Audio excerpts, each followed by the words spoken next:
Okay, good morning, everybody.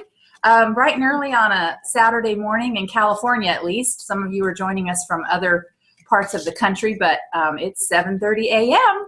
on Saturday here in California, and we're excited to be here this morning. We have some special guests that have come from another challenge room, and some friends. And I just want to make a note that we are halfway. Woo! And like a couple people have shared, it's halftime. If you're into sports at all, and I'm sure you can hear me yelling when the 49ers or the Giants are playing here in California. So it's halftime. We're halfway there. So we are at the point where you have to reassess where you are. Hopefully your points are aligning with where you want to be. I think I hit mine this morning where I had to be. I've hit it. So I'm good. But I'm going to keep going because it's keeping me accountable. And with your weight, I'm hoping that is, if you're maintaining, that you've stayed within your little realm, or if you're losing, that you're watching where you are and how much you have left to go. And if you don't know where that is, I'm hoping that you know where it is. Right at the top of the challenge wall, it tells you how much weight you have to lose and how much longer you have to do it in. So that's very exciting. So I think what I'd like to do today is maybe just go around to everybody and have you share your victories. Just do a little bit of a celebration, specifically for the challenge. If you've had, the scale's been good to you and you want to share that victory, or if maybe you've had some non-scale victories, specifically related to the challenge, because I think that's been a really big influence in a lot of people's lives. And we have some people who are watching this in playback, some that are Take Shape for Life clients and some that are not. So those of you who are not, we really do try to be aware when we're losing weight and we're working towards optimal health of the non-scale victories, because that scale can be that little awful devil guy on your shoulder when you get on it and you've been really good, and then you step on the scale in the middle of the week, or maybe you're a daily weigher, and it can really derail you. So we want to make sure that you are celebrating your non-scale victories also. And an example of that would be that you have a pair of pants that you tried on before you started, and that was your goal, and now they're fitting beautifully. So that's a non-scale victory. So I think we're just going to go around very quickly. I didn't let anybody know what we were going to talk about, so hopefully we have something to share. So Karen, you're next on my screen. You want to share something? Sure. For me, the challenge has been great because it keeps my head in the game. It allowed me to be refocused. I think when we get busy in the summer with vacations and kids going everywhere in different directions, we tend to forget about ourselves. And the challenge just zeroed me back in and reined me back in, I guess I should say, and made me more accountable as I'm getting those daily points. And it's not so much about the points as it is about the daily habits. Because when I click on it, I'm like, uh-oh, did I get all my water in? So I'm being very mindful of my daily habits, and the points has allowed me to do that. So the accountability, the daily habits of getting refocused. And I love the group setting. A lot of times we tend to run off on our own and do it by ourselves. And when you have the challenge, you're in there as a team, and I like the team aspect of holding each other accountable and helping each other, picking each other up, and celebrating our successes together. So that's what it's done mainly for me, is just kept my head in the game so that I can get those scale victories along with the non-scale victories. Awesome. Yay. I agree totally. Jan, how about you?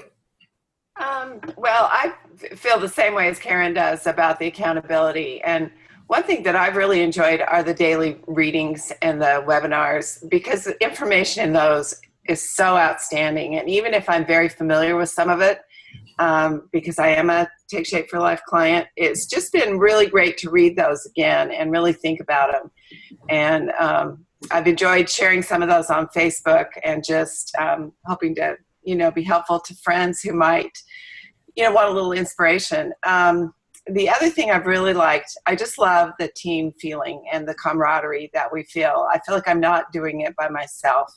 And that's been really helpful to me. And then another thing I've really enjoyed is the food logs, because I eat the meal replacements 5 times a day and the 1 lean and green meal. And it's just really helpful for me to be able to write that down in there. And then it just kind of reinforces for me how what an easy, quick way that is to eat. And I love it very much. So those have been really great for me. And I have to say, I work out a lot. I do Bikram yoga, and I did yoga and Pilates yesterday. So that was 2 exercises in one day.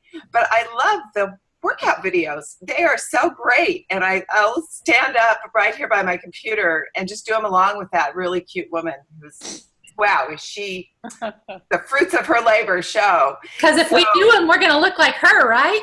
Yeah, well, maybe. I think I need a little extraordinary help to look like Yeah, I need to shave about 30 years off. Yeah, well, a lot of stuff. But anyway, those things have been really, really motivating for me. And I love commenting on the wall and just hearing everybody's stories. It's just, I love that team feeling. So that's what's been really exciting for me. Awesome. Awesome. Good. Paula, how about you? Well, same thing that most everybody said. I really like the team feeling. I really like the accountability. Helps me, like you said, keep my head in the game. And I do it first thing in the morning. I get up and do the videos and check that, and it starts my day off better, I think, than I would otherwise. And scale's been good to me doing this. I'm getting tuned up, 2 notches down on my belt since we started, which is good. Wow. So it's been a really good thing for me. I'm really enjoying it. Awesome. Awesome. So you've had scale and non-scale victories. Yeah. Yep. Awesome. Larissa, you okay? Yes and no. Will you Getting another share cold. Do you have a victory or something for us to celebrate? How's it working for you? I think the only thing it's really doing for me is helping me handle the stress. It focuses me. Oh.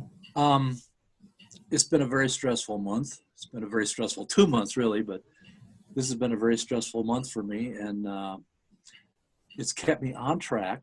You know, I haven't had any scale victories, but I'm still going well. Good. As far as maintaining. And since I'm a stress eater, that's a good thing. So you're halfway through and the scale hasn't moved up, so that's good. No, it's down a notch or 2, but not Good. But we all know how bad stress is. That's a whole nother call, right? Yeah. We all know how bad that is. And The being stress should able to end in a month, but you know, until then, elections. elections. Yeah. Yeah, I know.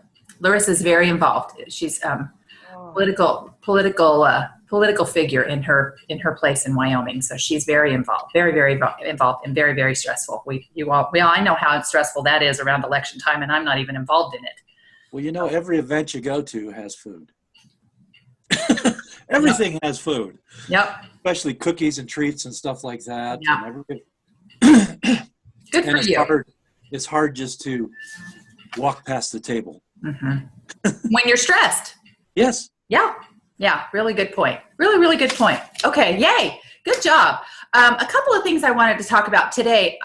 The stressful eating is something that we've touched on in our daily readings.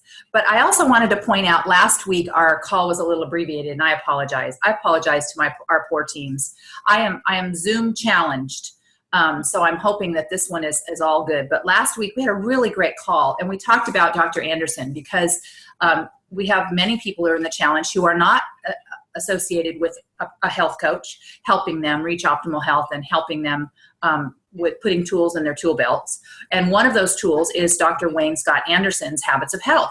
And so we discussed that last week, and we talked about his bio, you know, who he is and what he's done, and his methods, and his little Bible, his way to lead us down that path to change our habits. Because Karen has says this beautifully: if you don't change, you know, the 6 inches between your ears, anything that is going on in your body will come back. And we've all had that experience. So I wanted to point out and make sure that everyone knew that on the challenge wall, when you go there and it shows all of your weekly points, and then if you scroll down a little bit, it shows you the 1,200 calorie meal plan and the 1,500 calorie meal plan and all of that. There is a little live link there to download Dr. Anderson's ebook. This is a beautiful way for you to get some more information, for you to see if this is something that's inspiring you to move forward, because this challenge, like I said, is, we're coming to the end here. We're halfway through and it will end. So what we want you to know is that all of the things that we've talked about on our call today, the team feeling, the camaraderie, the support, the exercise information, the eating tips, the tips on, healthy habits, that is all what is provided with the program that we are health coaches for. And that comes from Dr. A. So if you haven't done that, and I had a few people that commented that they wish that the call last week had not been cut off, but everything I know and everything that I talk about with him and everything that we learn in our challenge is stemming from his habits and his teachings. So if you want to go there, it's under all the different calories down under where there's points. There's a link to Dr. A's ebook. And he really just talks about stop, challenge, and choose, which we've talked about and you've heard about. And he really gets your head in the game and really starts to make you think about getting off that little hamster wheel, that this is the same habit. And unless you learn how to stop the wheel and step off and assess where you are for each thing, planning your week out, planning your occasions. We have a huge weekend planned. 2 things today and 2 things tomorrow, and talk about all the stuff that's going to be offered. But you know what? I'm motivated. I know where I want to go. I'm going to be in Maui at the end of the month, and I'm going to be on the scale at the end of the month for my team. So I'm staying focused on where I'm at. So that's the really big thing that we want to talk about with this, is to be mindful and to consciously make a decision, and start with Dr. A's book. If the daily readings are all you can do right now, please don't feel pressured. But it's just amazing how if we just start to get these little things changed and change our habits a little bit at a time. Drinking water, I've heard from, how many of you didn't drink water before you started this program? Oh.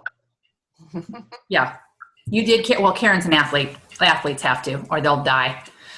But yeah, I didn't do that. And my husband, he did program. He is not on 5-in-1. He does not, he lives a fairly healthy life when I'm hovering over him. But when he's out of my eyesight, he doesn't necessarily do that.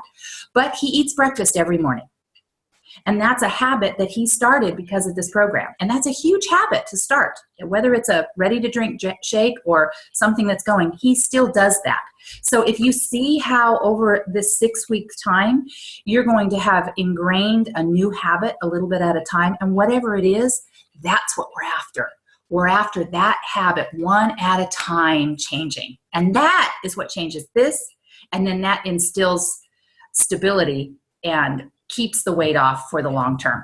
And we all have little bumps in the road, where we have things that happen, but we have those habits instilled, and it takes 21 days to change a habit. So we've been here, we're here. So if you've been doing something for 21 days, whether you're doing it to get a point or not, you're changing that habit, as long as you're supporting it with the knowledge of why you're doing that and what the good choice is and where it's going to lead you, because that's what we want, right? We want to keep where we're going and what we want at the end in our sight. So, right? You guys agree? Anything to add? Absolutely. That is the end. That's the thing. And I just know this for myself, when I really engage in what I'm doing, why I'm doing it, and then just focus on the victories and don't focus on, I just looked at one of the daily readings today, and it has, a lot of us think success looks like a straight arrow, but it's really a jubilee line. And I think that's really true. And I think it's important to just remember that and keep continuing on. And I just wanted to add one thing, a little victory. I'm sorry, I don't want to take up too much time. I went to a gathering the other evening, and there was a whole table with treats and different stuffs. My strategy is I don't even walk near the table, and I focus on the people around me and talk to them. And for me, I was really proud of myself. I didn't even look at it. If I don't lay eyes on it, I'm much better. So just a little tip. And it's really funny, in the olden days when there were dessert tables, you had to pick up a plate and a fork and a napkin. And now they make it so easy They're just little Yeah. bites that you can just pick up and put in your mouth, and nobody looks, nobody sees, and it's very difficult to pass that up. That's a really good strategy, Jan. And the other thing you hit on right there that I want to talk about, I want to put a little bit of a ray of light on, is that focus on the people. It's not about the food. I know that we have all been brought up with it being about the food. Everything, right? Death, babies, weddings, It's true. birthdays, A's in class. You had a good week. You didn't get in trouble. Let's go for a hot pretzel and an icy. Everything in our lives has been surrounded with food, and not healthy food. So what we have to do, and talk about changing a habit that's ingrained in us, what we have to do is just be aware that we have that ingrained in us. And if you just start with awareness, that's 90% of it. Because then if you're aware, then you are consciously making a decision, and you're just not feeding a habit. Because my grandma used to make me apple fritters. Big old deep fried apple fritters, like the size of a dinner plate. And it didn't matter what was happening with me. If I was coming, she was making it. And I can't even believe the stuff that we ate.